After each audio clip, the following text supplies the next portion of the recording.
YouTube channel.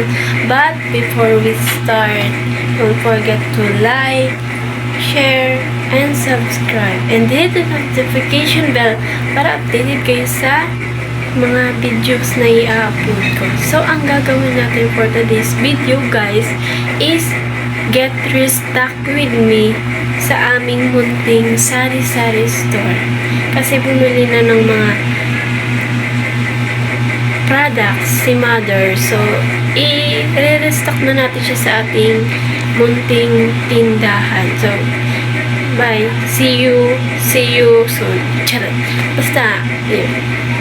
From this, so that time is wala pa, hindi pa ako nag-guys kasi nagre-record pa ako nag-guys ng from this kasi So that time guys is nagsisimula na akong mag-ayos kasi marami yung binili ng aking ina na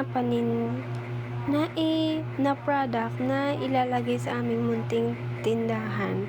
So yan, tinulungan ako ng aking nanay para madali na rin matapos. Siya yung naglalagay ng mga chichirya at ako naman sa iba't iba. Basta siya yung sa chichirya. So yun nga pala yung tatay ko. Nagkuha lang siya ng sigarilyo.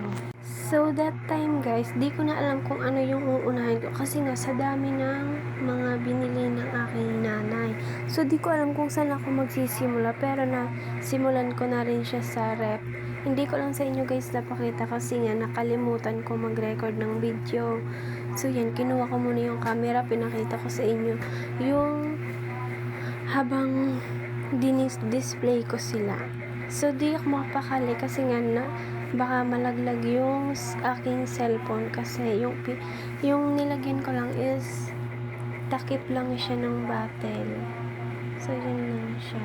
So yan na, ang ginagawa ko that time is naglalagay ako sa ref ng mga inumin. Eh kaso nakalimutan kong i-record yung from this nila kaya yung ipapakita ko na lang sa inyo yung buong store namin, yung from this tsaka to this. So yun na, lalagyan ko na lang siya guys ng music para hindi na kayo mainis sa boses kong kay pangit. Charis, go!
So guys, ito na yung 2 days ng ating munting tindahan. O diba, yung i-judge kasi yan lang yung nakayanin ng aming pera. So, okay na rin yan. Bye!